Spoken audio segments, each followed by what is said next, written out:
दोस्तों 10 फरवरी को हमारा कक्षा 12वीं का अंग्रेजी इंग्लिश सब्जेक्ट का एमपी बोर्ड एग्जाम 2026 का पेपर होने वाला है। इसलिए दोस्तों मैं आपको क्या लगातार तैयारी कराते जा रहा हूं ताकि आप होने वाले इंग्लिश के पेपर में क्या है एकदम तबाही मचा सकें। और इसलिए क्रम से मैं दोस्तों आपको क्या है तैयारी कराते जा रहा हूं। और सबसे पहले दोस्तों हम तैयार कर रहे हैं आपके जानते हैं कि इंग्लिश में बहुत सारे हमारे सेक्शन हैं। ओके, तो बहुत सारे टॉपिक हैं, लेकिन हमने सबसे पहले तैयार कर रहे हैं इंपॉर्टेंट क्वेश्चन आंसर, क्योंकि क्वेश्चन आंसर ही एक ऐसा टॉपिक है जिसमें आपको क्या है सबसे ज़्यादा टाइम लगता है और जिसमें आपको क्या है सबसे ज़्यादा फोकस के साथ और मेहनत के साथ आपको क्या है तैयारी करनी पड़ती है। ओके, इसलिए मैं पहले ही आपको क्वेश्चन आंसर तैयार कराते जा रहा हूँ। क्वेश्चन आंसर की हम बात करें तो आपके क्वेश्चन आंसर 3 सेक्शन से आते हैं। वो आपका पहले फ्लेमिंगो के पोर्ट सेक्शन से, फिर दूसरा फ्लेमिंगो के पोएट्री सेक्शन से, फिर हमारी जो तीसरी सप्लीमेंट्री रीडर बुक है बिस्टास, इससे हमारे क्या है क्वेश्चन आंसर पूछे जाते हैं। तो मैंने दोस्तों आपको पहले ही फ्लेमिंगो के पोर्ट्स और फ्लेमिंगो की पोएट्री के इंपॉर्टेंट क्वेश्चन आंसर बता दिए हैं। तो आप क्या है प्लेलिस्ट पर जाकर देख सकते हैं। एक अलग से प्लेलिस्ट बना दी है 12th इंग्लिश टॉपर सीरीज 2026 के नाम से प्लेलिस्ट होगी। तो प्लेलिस्ट से जाकर आपको क्रम से वीडियो देखकर आपको है तैयारी करते जाना है। और मैं आपको दोस्तों बता भी देता हूँ कैसे आपको जाना प्लेलिस्ट में। तो चैनल पर जाइएगा, प्लेलिस्ट के सेक्शन पर जाइएगा। ओके, और सब्सक्राइब नहीं किया है तो सब्सक्राइब करके जरूर रखिएगा ताकि मैं दोस्तों आपकी बोर्ड एग्जाम की अच्छे से तैयारी करा सकूँ। तो प्लेलिस्ट के सेक्शन सबसे पहले आपको प्लेलिस्ट मिल जाएगी 12th English topper series 2026। Okay, तो यहाँ पर दोस्तों आपकी इंग्लिश की जितनी वीडियो आएंगी लेटेस्ट वीडियो वो आपको यहाँ मिल जाएंगी। तो क्रम से आप क्या है एक एक वीडियो देखकर क्या तैयारी करते जाइएगा। इस वीडियो में दोस्तों हम क्या है बिस्टास के इंपॉर्टेंट क्वेश्चन आंसर देखने वाले हैं। बिस्टास में हम दोस्तों बात करें टोटल आपके क्या है 6 लेसन है। टोटल आपके 6 लेसन हैं। तो ये हमारा पार्ट 1 रहने वाला जिसमें हम क्या है फर्स्ट 3 लेसन कंप्लीट कर लेंगे, फिर पार्ट 2 आएगा जिसमें हम लास्ट के 3 लेसन कंप्लीट करेंगे। तो इस प्रकार से हमारे क्या है बिस्टास के भी इंपॉर्टेंट क्वेश्चन आंसर कंप्लीट हो जाएंगे। और यहाँ जो मैं इंपॉर्टेंट क्वेश्चन आंसर बताऊँगा ये सभी एनसीईआरटी बुक के हैं और जो हमारे प्रीवियस ईयर पेपर में क्वेश्चन आ चुके हैं 2022 में, 23 में, 24 में, 25 में, उन क्वेश्चनों को भी मैं कवर करूंगा। क्योंकि आप जानते हैं प्रीवियस ईयर पेपर के जो क्वेश्चन है बहुत ज़्यादा क्या आपके रिपीट होते हैं, इसलिए हमें क्या है प्रीवियस ईयर पेपर के क्वेश्चन भी अच्छे से तैयार करके रखने हैं। चलिए देख लेते हैं बिना टाइम वेस्ट किए। तो लेसन फर्स्ट है हमारा the third level important question answer. पहला क्वेश्चन है हमारा what does the third level refers to. जो थर्ड लेवल है रिफर्स टू का मतलब समझ लीजिए इसमें आप सारांश बताइए। ओके, 2 से 3 लाइन में हमें क्या सारांश बताने हैं, इसमें क्या कहानी है आपको उसका मैन आपको बताना है। तो the third level signifies as escape from the modern world that is full of insecurity, fear, war, worry and all the rest of it. क्या बताया जा रहा है इसमें मेन बात होती है एस्केप नहीं होता पलायन होना, किसमें मेन बात होती है पलायन होने की।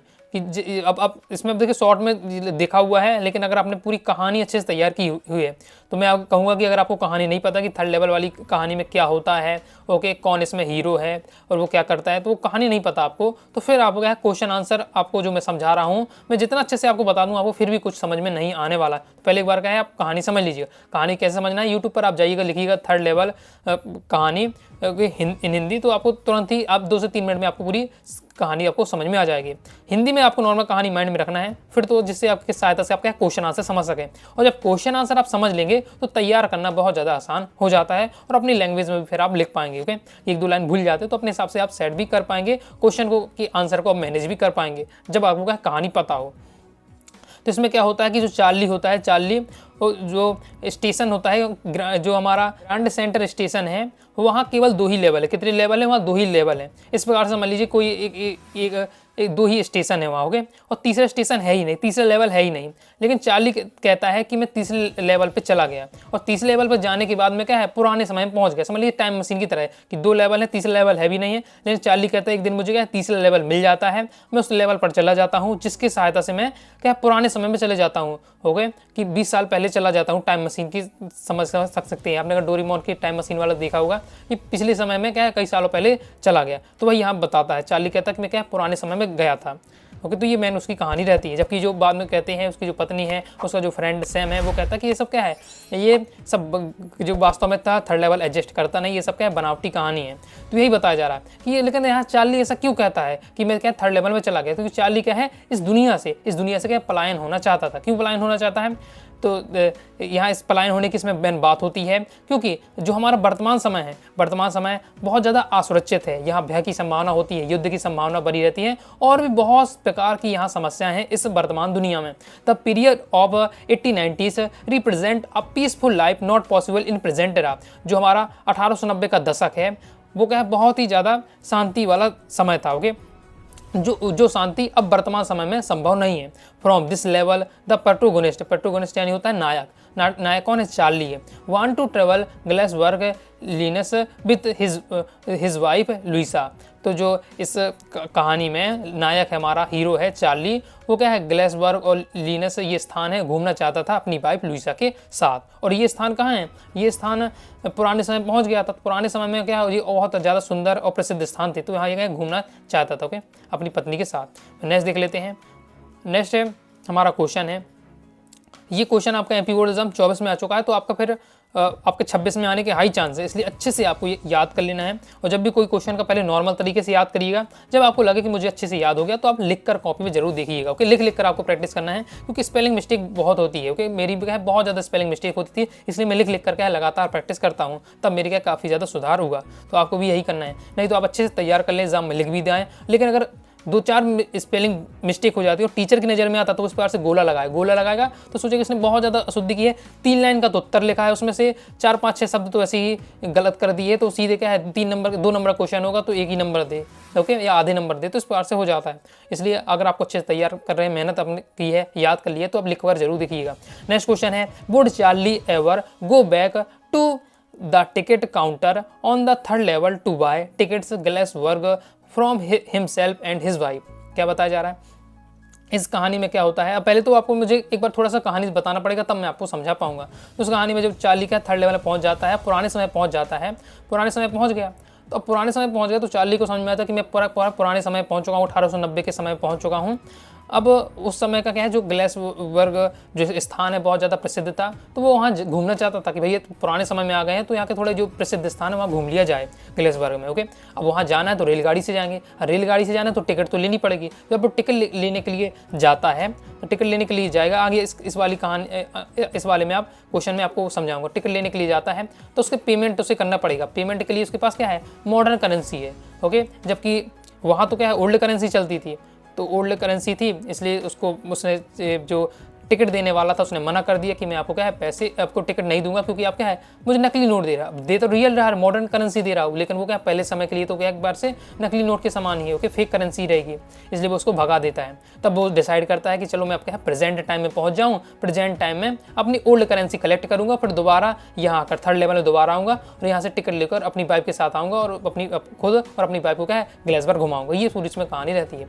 तो इसमें क्वेश्चन में हमसे कहाँ आप थोड़ा समझ चुके हैं। अब क्वेश्चन में पूछा जा रहा है कि क्या चार्ली दोबारा टिकट काउंटर गया था, ओके, ग्लेसबर्ग की टिकट लेने के लिए अपने लिए और अपनी वाइफ के लिए, तो आपको बताना है। और इस कहानी में क्या होता है कि चार्ली एक बार धोखे से 3rd लेवल पहुंच जाता है। अब उसकी वास्तव में उसकी कल्पना है, तो चार्ली एक बार तो पहुंच जाता है, लेकिन दोबारा फिर उसे 3rd लेवल मिलता ही नहीं है। मिलता ही क्यों नहीं है? क्योंकि वो एडजस्ट ही नहीं करता है इस बार से। तो no Charlie would never be able to go back ticket counter on the 3rd level to buy ticket to Glazberg for himself and his wife। तो पूरा क्वेश्चन से ही कॉपी कर दिए गए, बाकी ये लिखा लाइन यहाँ तक तो कॉपी कर दिए गए क्वेश्चन से। तो बताया जा रहा है कि नहीं, चार्ली क्या है फिर दोबारा क्या है जो 3rd लेवल पे नहीं गया, नहीं जा पाया, नहीं टिकट काउंटर पे गया ग्लेसबर्ग की टिकट लेने अपने लिए और अपनी वाइफ के लिए। क्यों नहीं जा पाया? क्योंकि the 3rd level did not exist in reality. लेकिन वास्तव में जो 3rd लेवल है वो एग्जिस्ट ही नहीं करता, है ही नहीं है।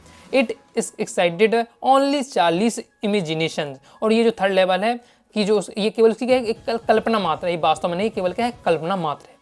क्लियर है? बहुत सिंपल यहाँ लैंग्वेज में मैंने दिया हुआ है। आंसर आप इतना ही सही है कि 3rd लेवल एडजस्ट नहीं करता है। और ये जो यहाँ बताया जा रहा है ये it excited only Charlie's imagination, ये क्या है केवल चार्ली की कल्पना है।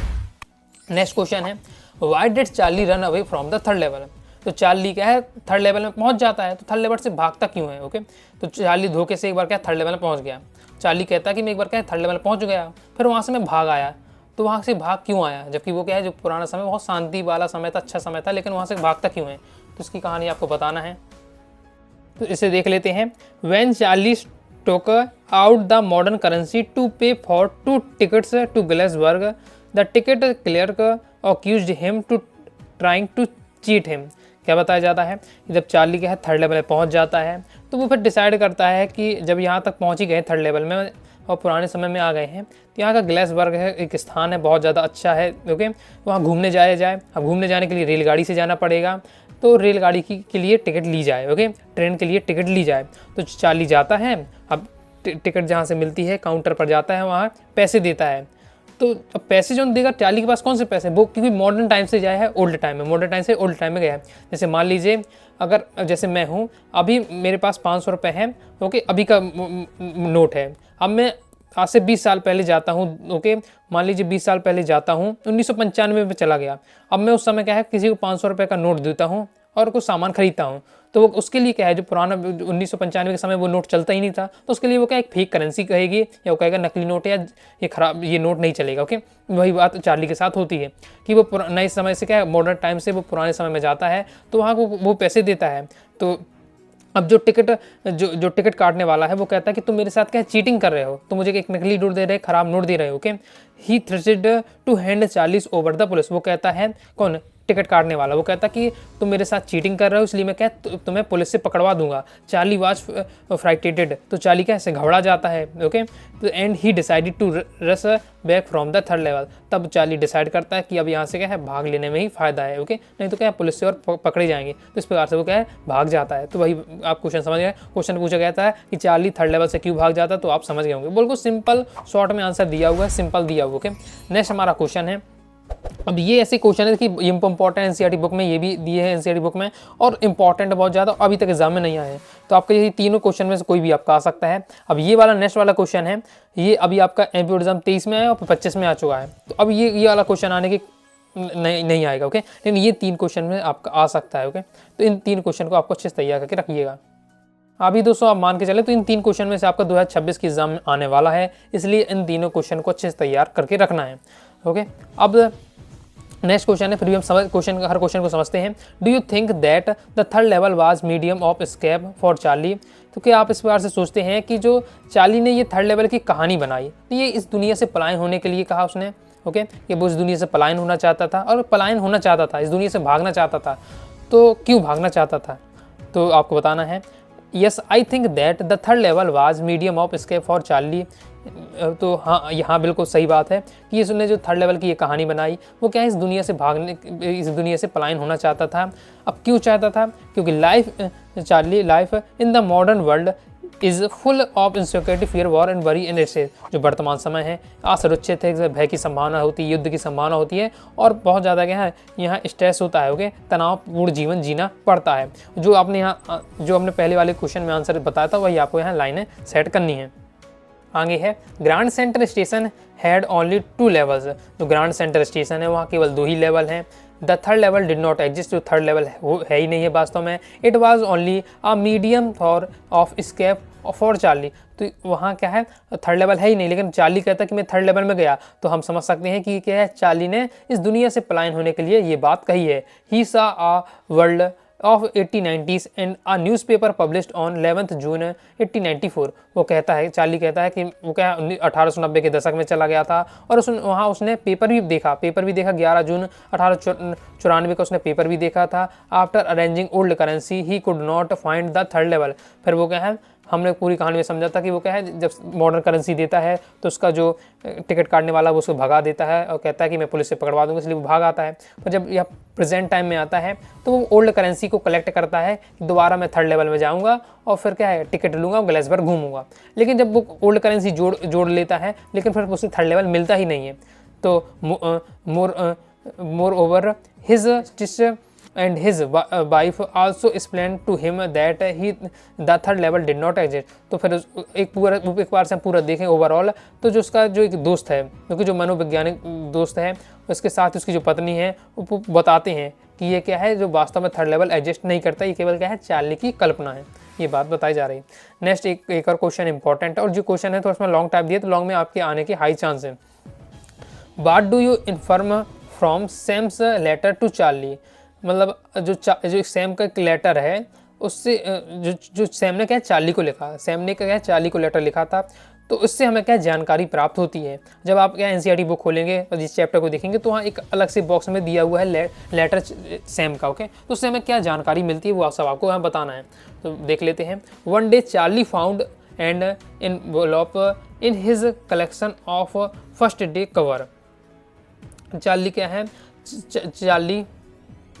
चार्ली ने कलेक्शन बनाया था। चार्ली ने किसका कलेक्शन बनाया था? फर्स्ट डे कवर का कलेक्शन बनाया था।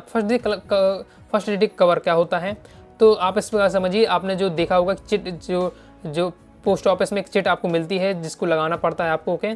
तो उसी के माध्यम से, जिससे हम क्या डाक टिकट कहते हैं, डाक टिकट लगाना पड़ता है आपको लेटर में, जिसकी फिर आपको क्या है वही आपकी क्या पेमेंट मानी जाती है और हमारा लेटर क्या है जहाँ हम भेजना चाहते हैं वहाँ जाता है। तो उसने क्या है फर्स्ट डे कवर का मतलब होता है कोई भी जो टिकट जारी होती है वो सबसे पहले क्या हम अगर ले आए डाक खाने से और अपने पास जोड़ कर रख रहे हैं तो वही हमारा क्या कलेक्शन बन जाता है। तो उस प्रकार से कलेक्शन बना के रखा था। तो उस एक बार उसे क्या है वो मिल जाता है एक letter. It had the address of his grandfather. उसमें एक उसे लेटर मिलता है ओके, जिसमें उसके क्या है ग्रैंडफादर का एड्रेस था।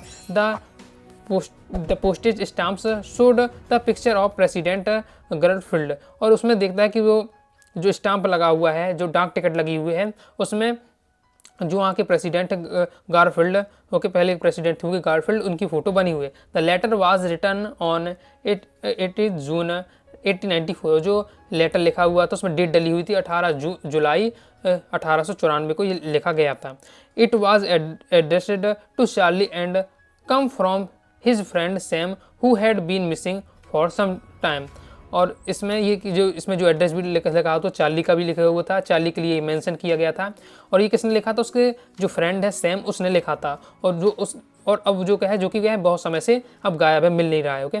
The first day covers generally contract a blank paper put in this cover had a letter for Charlie. ये जो फर्स्ट डे कवर होता है, फर्स्ट डे कवर का मैं बता चुका हूँ, जो भी टिकट जारी होती है वो सबसे पहले लगाई जाती है, तो टेस्टिंग के लिए समझ ली लगाई जाती है। तो उसमें कोई लेटर नहीं रखा जाता कि लेटर के स्थान पर क्या रखा जाता है, उसमें लिफाफा होता है, लिफाफे में टिकट लगाई जाती है। जो सबसे पहली टिकट लगाई जाती है उसमें कोई लेटर न रख के उसमें एक ब्लैंक पेपर रखा जाता है, ओके, ब्लैंक पेपर रखा जाता है। लेकिन फर्स्ट डे कवर में क्या केवल ब्लैंक पेपर रखा जाता है। लेकिन इसमें तो क्या मिला, चार्ली का लेटर मिला। In the letter, his friend confirmed that he had found the third level and invited Charlie and his wife to join him. तो इस लेटर में कंफर्म किया गया था, क्या कंफर्म किया था उसके फ्रेंड सैम ने कंफर्म किया है कि उसे क्या है थर्ड लेवल मिल चुका है, थर्ड लेवल मिल चुका है। और वो चार्ली से कहता है कि चार्ली को बुला रहा था कि चार्ली तुम तुम अपनी पत्नी के साथ यहाँ थर्ड लेवल में आओ, okay. It is clear that the letter was creation for Charlie's imagination. अब इतना जो हमने मेहनत किया है इस लाइन ने क्या सब बर्बाद कर दिया है। क्यों बर्बाद कर दिया? कि जितना क्या कह रही है इस लास्ट वाली लाइन, कि इससे सब पूरा क्लियर होता है कि ये केवल चार्ली की कल्पना है, ये वास्तव में कुछ ऐसी बात हुई ही नहीं है, ये केवल मात्र चार्ली की कृपा है। अभी हमें अच्छे समझ रहे थे, सुन रहे थे, लगा कि हाँ कुछ समय बात होगी, लेकिन ये केवल क्या चार्ली की कल्पना है, वास्तव में ऐसा कुछ है ही नहीं, क्योंकि थर्ड लेवल है ही नहीं है। तो क्या सैम पहुंचेगा, क्या चार्ली पहुंचेगा, इस प्रकार जो है ये सब क्या देखना पड़ रहा है। अच्छा है मैं अंधा हूँ। तो ये सब केवल कल्पना मात्र, लेकिन ये क्वेश्चन है, ये क्वेश्चन रियल है जो आपके एग्जाम में आ सकता है, तो आपको अच्छे से तैयार करना है। बाकी ये सब क्या है बातें काल्पनिक बातें हैं। कंप्लीट हो जाता है। नेक्स्ट क्वेश्चन हम देख लेते हैं। तो justify the title the story the third level. जो थर्ड लेवल कहानी का नाम क्या है, शीर्षक क्या है, थर्ड लेवल। तो आप किस प्रकार से कह सकते हैं कि इसका थर्ड लेवल सही नाम है, ओके। तो आपको अब देखिए इसका आंसर आपको क्या लिखना है, तो मैं आपको बता देता हूँ। जो आपने ये पहला वाला आंसर यहाँ तैयार किया है इसको पूरा लिख देना है। इसके साथ ही आपको क्या है ये चौथे वाला जो आंसर है इसको सेट कर देना है। तो पहला चौथा मिलाकर आपको लिख दीजिएगा, तो वही उसी में इसका क्या पूरा अर्थ छुपा हुआ है। क्लियर है? अब इस प्रकार से हमारा लेसन फर्स्ट के इंपॉर्टेंट क्वेश्चन आंसर कवर हो जाते हैं। और अब दोस्तों हम देखने वाले लेसन सेकंड के इंपॉर्टेंट क्वेश्चन आंसर। लेसन दोस्तों हमारा सेकंड है द टाइगर किंग। इसके इंपॉर्टेंट क्वेश्चन आंसर देख लेते हैं। पहला दोस्तों हमारा क्वेश्चन है who is the tiger king, why does he get that name. तो क्या है देखिए ये क्वेश्चन है जो आपका 3 नंबर में आएगा अगर पूरा क्वेश्चन आएगा। अगर 2 नंबर में इस क्वेश्चन को आना होगा तो केवल इतना आएगा, who is the tiger king, इतना आ रहा तो आपको 2 नंबर में हो जाएगा। और why does he get their name, जो उन्होंने टाइगर किंग उनका नाम पढ़ा तो क्यों पढ़ा, ओके, वो भी आपको बताना है। तो ये 3 नंबर में आ सकता है कि ये क्वेश्चन एमपी बोर्ड एग्जाम 22 में आ चुका है, 24 में आ चुका है, तो अब 26 में आएगा, 22 में आया, 24 में आया, 26 में आएगा, फिर 28 में आएगा, ये इसी प्रकार का क्रम चलता है। ओके, क्या बात है सर, क्या बात है सर। तो इसलिए आपको क्या तैयार करके रखना है इस क्वेश्चन को। पहले ही मैं बता देता हूँ, जो क्वेश्चन को आपको पढ़ के रखना है तो मैं पहले ही उसको फोकस कर देता हूँ कि हाई चांस है, पढ़ के रखिएगा, छोड़िएगा मत। ओके, फिर वो अगर आप नहीं पढ़ रहे हैं तो वो आपकी जवाबदारी होगी। समझ लेते इस क्वेश्चन को, बाकी मैं बहुत सिंपल आंसर में आपको देने का प्रयास करता हूँ। जो मैंने तैयार किया आंसर बहुत सिंपल है, ओके, इजी लैंग्वेज में, और मैं आपको बहुत ज़्यादा इजी लैंग्वेज में समझाने का प्रयास करता हूँ ताकि आपको बिल्कुल दिक्कत ना हो आंसर याद करने में। समझ लेते हैं। और कहानी के पहले देखिए, कहानी के रूप में, ये अब आंसर अब मैं बताऊंगा, ये कहानी के रूप में लिखा हुआ, थोड़ा कहानी के रूप में याद करिएगा। बहुत सारे ऐसे विद्यार्थी होंगे, जैसे इंग्लिश मीडियम के विद्यार्थी भी वीडियो देख रहे हैं, तो बहुत थोड़ा टैलेंटेड होते हैं किसमें, इंग्लिश के सेंटेंस बनाने में। ओके, तो इसलिए अगर हिंदी में आप समझ रहे हैं तो अपने हिसाब से फिर आप आंसर भी तैयार कर सकते हैं, इसलिए समझते जरूर जाइएगा। तो who is the tiger king, तो the Maharaja of Pratibandapuram was called the tiger king. जो प्रतिबंधपुरम के जो राजा महाराजा हैं उन्हें क्या है, टाइगर किंग कहा जाता है। अब प्रतिबंधपुरम के राजा को टाइगर किंग कहा जाता है, तो उनका नाम उन्हें क्यों पड़ा, ये टाइगर किंग क्यों पड़ा, तो इसे हम समझ लेते हैं। देखिए, he gets that name because the astrologers said that the prince would have to die one day. He get that name, उन्हें यह नाम प्राप्त हुआ, कब क्यों प्राप्त हुआ, एस्ट्रोलॉजर्स यानी जो ज्योतिष आचार्य होते हैं या भविष्य की जानकारी देने वाले होते हैं, उन्होंने कहा कि जो प्रिंस है, राजकुमार है, वह उसकी एक दिन क्या है, मृत्यु हो जाएगी। एस्ट्रोलॉजर कहते हैं कि प्रिंस की एक दिन क्या है, मृत्यु हो जानी है। The 10 days old Prince asked the astrologers the way of his death. तो जो 10 दिन का बालक है प्रिंस, वो एस्ट्रोलॉजर ज्योतिषाचार्यों से कहता है कि उसकी, आपने ये तो कह दिया कि एक दिन मेरी मृत्यु हो जाएगी, अब मुझे उसका रास्ता बताओ कि मेरी मृत्यु कैसे होगी, वो मुझे बताओ। The astrologer surprised to listen this. तो जो एस्ट्रोलॉजर्स हैं, हमारे ज्योतिषाचार्य हैं, वो एकदम आश्चर्यचकित हो जाते हैं। अब हाँ, आश्चर्यचकित क्यों हो जाते हैं, क्योंकि लिखा हुआ 10 days ओल्ड, 10 days ओल्ड यानी 10 दिन का बालक। ओके, 10 दिन का बालक, आप सोचिए 10 दिन का जो बालक है वो कैसे बोल सकता है। ओके, कई सालों लग जाते हैं बच्चों को बोलने में, लेकिन 10 दिन का बालक कैसे बोल सकता है, तो वही उन्हें क्या, थोड़ा आश्चर्यचकित हो जाते हैं वो।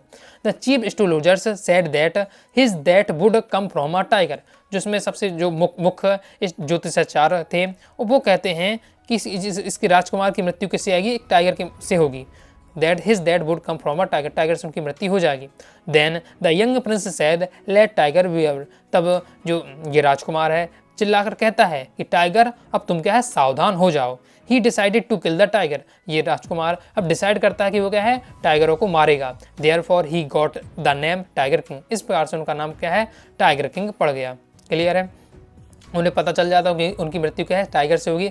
तब ये डिसाइड कर लेते हैं कि मैं क्या है, जितने भी टाइगर होंगे मैं सभी टाइगरों को निपटा दूंगा, कोई भी टाइगर नहीं बचेगा तो मेरी मृत्यु कैसे आएगी, सभी टाइगर को जब मैं मार दूंगा तो मेरी मृत्यु कैसे होगी। ओके, तो इस प्रकार से, तो तब उनके, इसलिए उनका नाम क्या है, टाइगर किंग पड़ गया, क्योंकि उनके जीवन का एक ही लक्ष्य रह गया था कि हमें क्या है, सभी टाइगरों को मारना है। ओके, एक भी टाइगर ना बच पाए। और उसमें यही बताया जाता कहानी में, क्योंकि जो टाइगर की से उनकी मृत्यु होनी थी वो 100वें टाइगर से मृत्यु होगी, तो कह रहे 100 टाइगर तो मुझे मानना ही है, 100 टाइगर मार दिए मैंने तो समझ लो मैं क्या है, अमर हो जाऊंगा। इस प्रकार से क्लियर है, समझ गए होंगे, तैयार कर लीजिए, इंपॉर्टेंट है। नेक्स्ट है, why did Maharaja decide to get marriage. अब जितने क्वेश्चन देख रहे हैं प्योर इंपॉर्टेंट रहने वाले हैं, कोई भी क्वेश्चन आपका एग्जाम में आपको देखने को मिलेगा, सीधे बोर्ड एग्जाम, इसलिए अच्छे से तैयार कर जाइएगा। और 2-2 3-3 लाइन के आंसर दिए हुए हैं। अभी थोड़ा क्या है, लॉन्ग टाइम में आ सकता था, इसलिए मैंने थोड़ा लॉन्ग तक दिया हुआ है। तो why did Maharaja decide to get marriage. जो महाराजा हैं उन्होंने शादी करने का निर्णय क्यों लिया।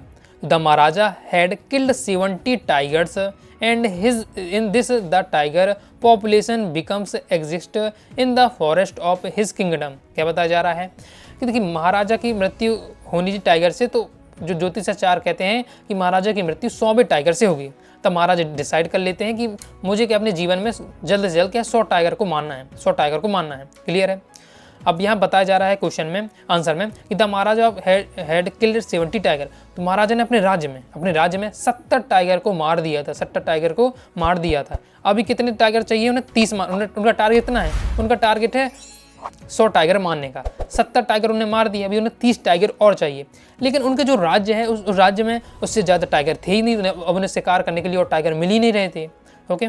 तो क्योंकि अब जो गिनती के 70 टाइगर वैसे ही मार दिए, वहाँ उतने ही टाइगर ही होंगे। अब उन्हें एक भी अपने राज्य में बहुत ढूंढने के बाद भी उन्हें टाइगर नहीं मिल रहे थे अभी उनका, लेकिन लक्ष्य पूर्ण नहीं हुआ है। ओके, तो it was then that he decided to get marriage to a girl in a royal family of the state which had a large tiger population. तब महाराजा दिमाग लगाते, क्या दिमाग लगाते हैं कि मैं उस राज्य की राजकुमारी से शादी कर लूँगा जहाँ क्या है टाइगर की पॉपुलेशन ज़्यादा हो, टाइगरों की जनसंख्या ज़्यादा हो। ऐसा क्यों? देखिए, एक राजा है, हर राज्य का एक राजा है। ओके, अब जो राजा है वो अपने राज्य में कुछ भी करता रहे, दूसरे को कुछ मतलब नहीं होगा। लेकिन अगर कोई राजा क्या है दूसरे के राज्य में जाकर क्या है कुछ नौटंकी करेगा तो क्या है लड़ाई हो जाएगी। तब राजा जानता है कि अगर मैंने अपने एरिया के टाइगर को मार दिया है, जितने भी टाइगर थे, अब मैं दूसरे के राज्य में जाकर टाइगर को मारूंगा तो लड़ाई हो जाएगा। ओके, विवाद खड़ा हो जाएगा। ओके, मैटर हो जाएगा।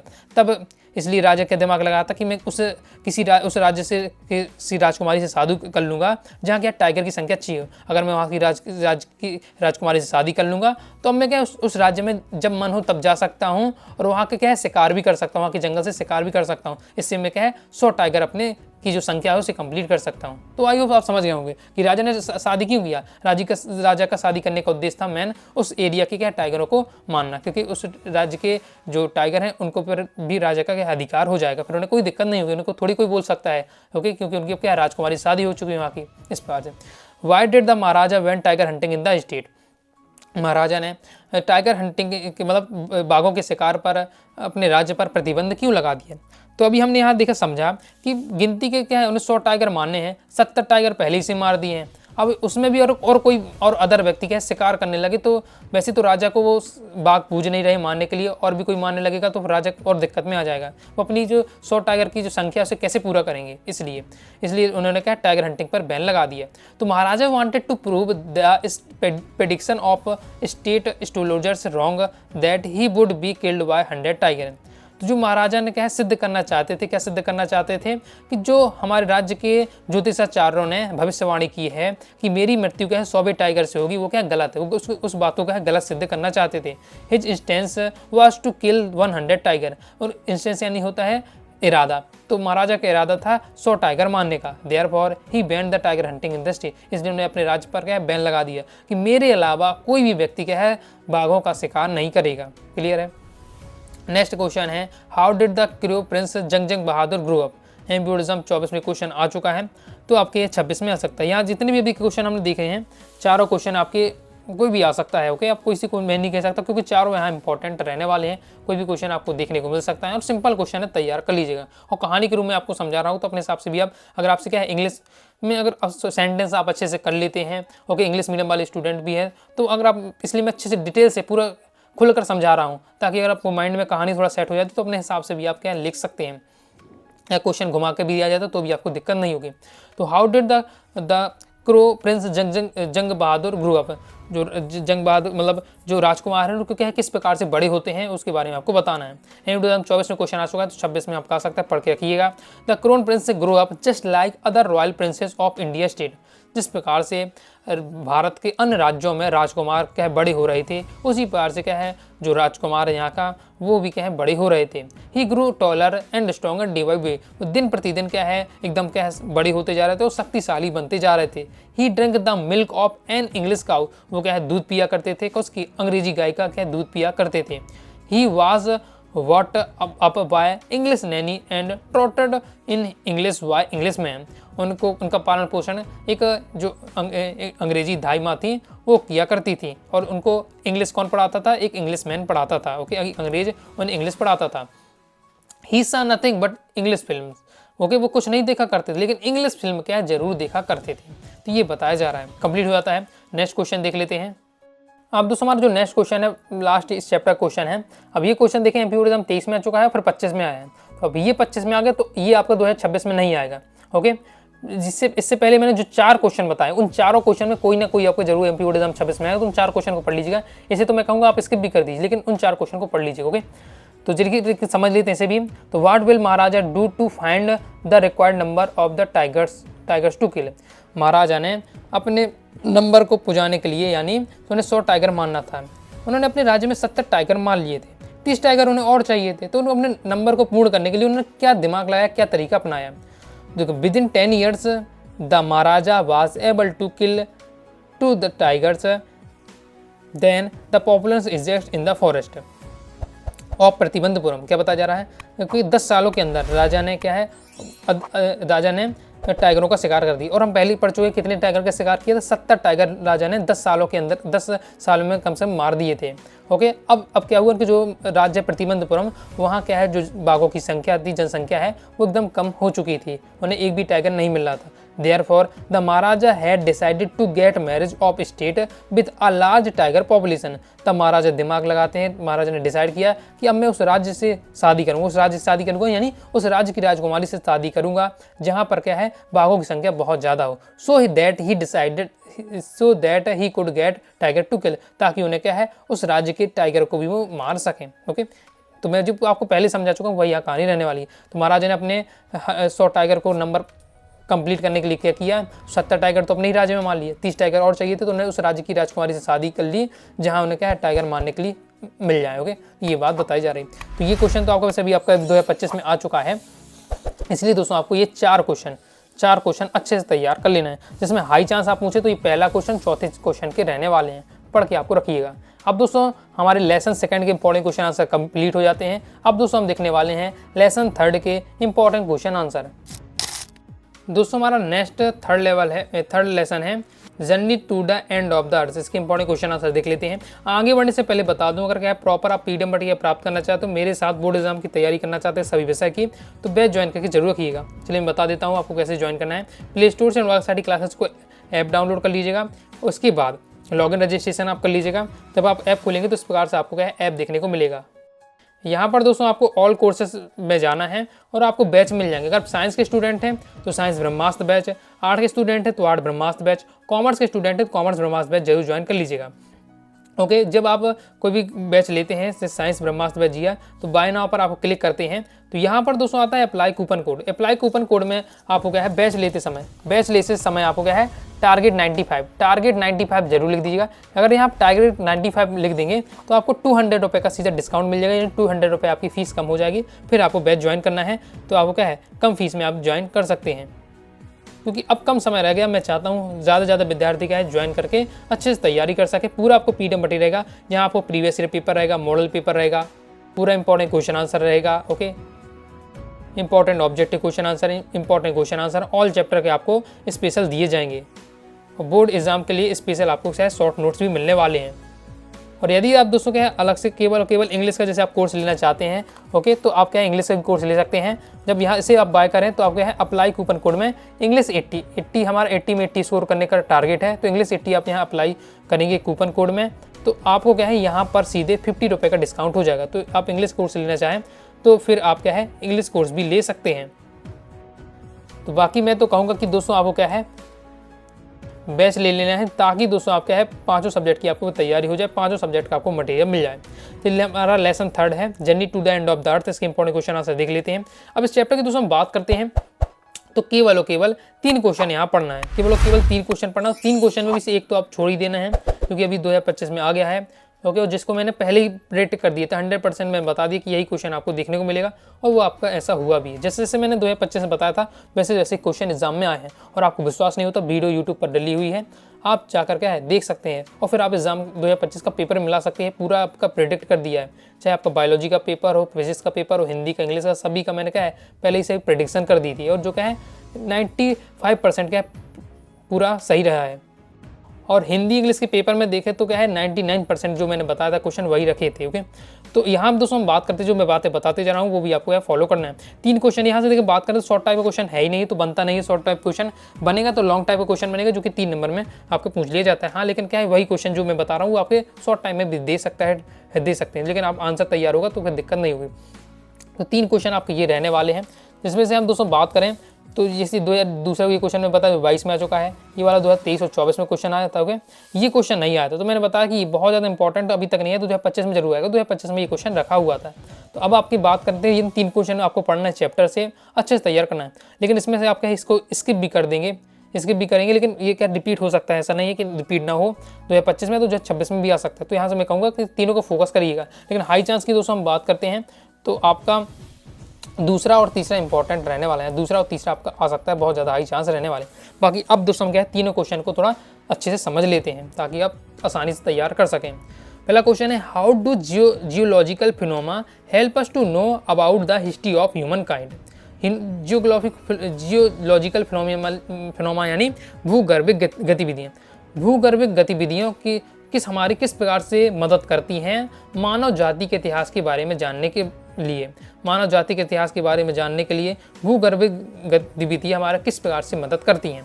तो आंसर है, geological phenomena such are drifting to of land masses and their separations into countries help us to know about the history of mankind. पहले जो अब आप देखते कि देश ये अलग अलग हैं, ओके, पहले क्या है, पूरा एक ही लैंड था, फिर कई टुकड़ों में टूटा, जिससे क्या है, इससे आपके महाद्वीपों का निर्माण हुआ, महाद्वीप के में अंदर बहुत सारे देश बने। ओके, तो वही बताया जा रहा है कि पहले क्या है, पूरा लैंड मार्क था, फिर किस प्रकार से क्या है ये कंट्री का विभाजन हुआ है, जैसे गोंडवाना लैंड हो गया, तो इस प्रकार से लैंड थी बहुत सारे, फिर उनमें कंट्री का डिवाइड हुआ है। ये सब हमें किससे प्राप्त होता है, ये हमें जानकारी प्राप्त होती है भूगर्भिक गतिविधियों से मानव जाति के बारे में। आप visit to Antarctica around which Gondwana one excited is like going to back to the past. तो अंटार्कटिका में घूमना, क्योंकि अंटार्कटिका में घूमने से हमें क्या है, गोंडवाना लैंड के बारे में जानकारी प्राप्त होती है, और एक बार से ये हमें क्या है, एकदम पास्ट के मतलब भूत के समय यानी पहले के समय के बारे में हमें क्या है, घूमने के समान। अगर आप अंटार्कटिका में जाएंगे तो ऐसा लगेगा कि आप क्या है, बहुत अंटार्कटिका में पहुंच जाएंगे तो ऐसा लगेगा कि हम क्या है, बहुत पुराने समय में आ चुके हैं।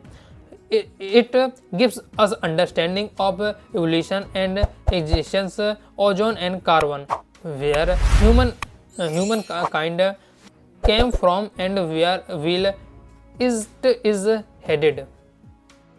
और इससे साथ ही हमें इससे जानकारी मिलती है किस प्रकार से क्या है, जो अब कार्बन पर जो ओजोन पर आता है वो क्या है, घट रही है, और कार्बन किस प्रकार से क्या है, बढ़ रही है। ये सब तो बातें जानकारी प्राप्त होती हैं, और ये मेन प्राप्त होता है, हम इसे समझ सकते हैं भूगर्भिक गतिविधियों से कि मानव जाति की स्टार्टिंग कहाँ से थी, मानव जाति कहाँ से उत्पत्ति हुई है, और अब वर्तमान में मानव जाति कहाँ पहुँच चुकी है, इसके बारे में हम समझ सकते हैं। ये सब इसका आंसर है। नेक्स्ट देख लेते हैं। नेक्स्ट हमारा सेकंड क्वेश्चन है, why is Antarctica the place to go understand the earth present past and future. Antarctica में घूमना, अंटार्कटिका के स्थान में घूमना हमें किस प्रकार से पृथ्वी के भूत, फिर वर्तमान और भविष्य के बारे में की जानकारी देता है। तो Antarctica is an olden place in the world which has never human population. Antarctica क्या है, विश्व का सबसे पुराना स्थान है जहाँ क्या है, एक भी मतलब व्यक्ति नहीं रहते वहाँ जाके। अंटार्कटिका में क्या है, पूरे चारों ओर पूरे साल बर्फ़ रहती है, चारों आप देखेंगे बर्फ़ ही बर्फ़ है, वहाँ कुछ नहीं है। ओके, इसलिए वहाँ क्या एक भी व्यक्ति नहीं रहता है। Antarctica gives as an idea how the earth would have been like a million years ago and how it got divided. तो अंटार्कटिका से हमें किस प्रकार से जानकारी प्राप्त होती है। अगर पास्ट की बात करें तो ये जो दुनिया है कई लाख वर्षों पहले किस प्रकार से थी, और ये दुनिया फिर ये इसमें किस प्रकार से ये डिवाइड हुए, ये भूभाग और क्या है कंट्रीज बनी। The melting ice gives us glimpses of future. तो क्या है, अब अंटार्कटिका में क्या बर्फ़ जमी रहती है, तो अब धीरे धीरे अंटार्कटिका में क्या है, जो बर्फ़ है वो पिघलती जा रही है। इससे पता चलता है कि हमारा क्या भविष्य कहाँ जाने वाला है। If we continue with interferences in the working of the nature, यदि हम क्या है इसी प्रकार लगातार जो प्रकृति के साथ क्या छेड़छानी करते रहे, प्रकृति के कार्यों में बाधा बनते रहे, तो the global warming will be increase. तो ग्लोबल वार्मिंग है, ओके, जो वैश्विक ताप वृद्धि है वो बढ़ती जाएगी। And ozone layer will be disbalance, और जो ओजोन परत है वो क्या है नष्ट होती जाएगी। तो ये बताया जा रहा है। तो इससे हमें पता चल जाता है, इससे हमें पता चला अंटार्कटिका का जो पास्ट किस प्रकार से था, प्रेजेंट किस प्रकार से और फ्यूचर किस प्रकार से होता है, वो भी एक लाइन में हमने यहाँ समझा दिया कि 3 लाइन का 4 लाइन का आंसर है। एक लाइन में हमने एक लाइन में पूरा प्रेजेंट का पास्ट का बता दिया, फिर प्रेजेंट का बता दिया, फिर फ्यूचर का ही बता दिया। तो ये लिखने का क्या तरीका होता है, क्योंकि कम शब्दों में आपको लिखना है, तो यहाँ पूरा हमारा आंसर भी कंप्लीट हो गया है। और हमने यहाँ अंटार्कटिका के बता दिया किस प्रकार से हमें जानकारी प्राप्त होती है पास्ट की, प्रेजेंट की और फ्यूचर की। नेक्स्ट हमारा लास्ट क्वेश्चन रहने वाला है, what are the indication for the future of human kind. ये हमारा क्वेश्चन है, वीडियो 23 में आ चुका है, 24 में आ चुका है, 26 में आपके आ सकता है। हमें क्या है, मानव जाति के भविष्य के बारे में क्या संकेत मिल रहे हैं। तो all thoughtless activities of human kind such as a increasing cities and mega cities. क्या बताया जा रहा है, मानव की जो क्या है बिना सोचे समझे जो क्रियाएं हैं, यानी विचारहीन क्रियाएं हैं जो मानव कर रहा है, जैसे क्या है जो शहरों का निर्माण कर रहा है, शहरों और महानगरों का निर्माण कर रहा है, कटिंग फॉरेस्ट जंगलों को काट रहा है, टर्निंग दोज कंक्रीट जंगल, और जंगलों को काट कर कंक्रीट के जंगल बनाने से मतलब है कि हम जब अपना घर मकान बन रहे हैं, कहाँ बन रहे हैं, खेतों में बन रहे हो कि जंगलों को काट कर बन रहे हैं। लोग क्या है जंगलों को एकदम सफाया कर देते हैं, वहाँ प्लाटिंग हो जाती है और वहाँ क्या है एकदम एक कॉलोनी बन जाती है। तो इस प्रकार से तो हम जंगलों को काट कर क्या है कंक्रीट के जंगल बना रहे हैं, यानी कंक्रीट से क्या मकान बनाते हैं, तो जो कंक्रीट के मकान को क्या है कंक्रीट जंगल कहा गया है। तो इसके साथ ही केयरलेस बर्निंग ऑफ फ्यूसिस फ्यूल, जैविक जो ईंधन है उसका हम क्या है बिना सोचे समझे क्या है उसका दोहन करते जा रहे हैं। And depending ozone and increasing carbon dioxide, लगातार क्या है जो ओजोन जो हमारी परत है वो क्या है नष्ट होती जा रही है। इसके साथ ही कार्बन डाइऑक्साइड बढ़ती जा रही है, ग्लोबल वार्मिंग बढ़ती जा रही है। उसके साथ ही मेल्टिंग आइस कैप्स एंड सीडेस, और जो बर्फ़ें हैं वो क्या पिघलती जा रही हैं। और battle with other species for limited resource, इसके साथ ही हमारी जो लड़ाइयाँ हो रही हैं किसके साथ, हम और भी जो जातियाँ हैं उनसे हमारी लड़ाई हो रही है। जी किसके कारण लड़ाई हो रही है, संसाधनों के कारण, क्योंकि अब जो संसाधन एकदम क्या है लिमिट में है। And other similar reckless activities pointed to grips future for human kind, और भी इसी प्रकार से और गतिविधियाँ हैं जो हमें संकेत देती हैं किसके बारे में, मानव जाति के भविष्य के बारे में हमें क्या है संकेत देती हैं। इस प्रकार से हमारा ये कंप्लीट हो जाता है। ये 3 क्वेश्चन बहुत ज़्यादा महत्वपूर्ण थे इस चैप्टर के जो मैंने आपको कवर कराए हैं। तीनों क्वेश्चन का पढ़ के रखिएगा, जिसमें आपको दूसरा और तीसरा क्वेश्चन एकदम क्या अच्छे से तैयार करके रखिएगा। ओके, और पहले क्वेश्चन को भी आपको पढ़ के रखना, क्योंकि ये भी क्या है रिपीट हो जाता है, क्योंकि यहाँ कई बार क्वेश्चन क्या है एकदम क्रम से भी आ जाते हैं। तो अभी हमने क्या है 3 लेसन के इंपॉर्टेंट क्वेश्चन आंसर कवर कर लिए हैं। एक और इसके बाद सेकंड पार्ट आ गया जिसमें हम लेसन 4, लेसन 5, लेसन 6 के इंपॉर्टेंट क्वेश्चन आंसर कवर कर लेंगे। तो मुझे आशा है कि दोस्तों आपको वीडियो पसंद है, वीडियो पसंद है लाइक और सब्सक्राइब जरूर कर दीजिएगा। ओके, और टेलीग्राम चैनल को जरूर ज्वाइन करके रखिएगा। कोई दोस्तों डाउट आता है कारण उससे आपको जरूर पूछ लीजिएगा। और प्रॉपर क्रम से तैयारी करना चाहते हैं तो class 12th English topper series की प्लेलिस्ट बना दी है, प्लेलिस्ट पे जाकर क्रम से वीडियो आप देखकर तैयारी करते जाइएगा। और आपको क्या है इंग्लिश में कौन सा टॉपिक समझना है कारण उससे आप जरूर बताइएगा। मिलते हैं नेक्स्ट वीडियो में, तब तक के लिए बाय बाय।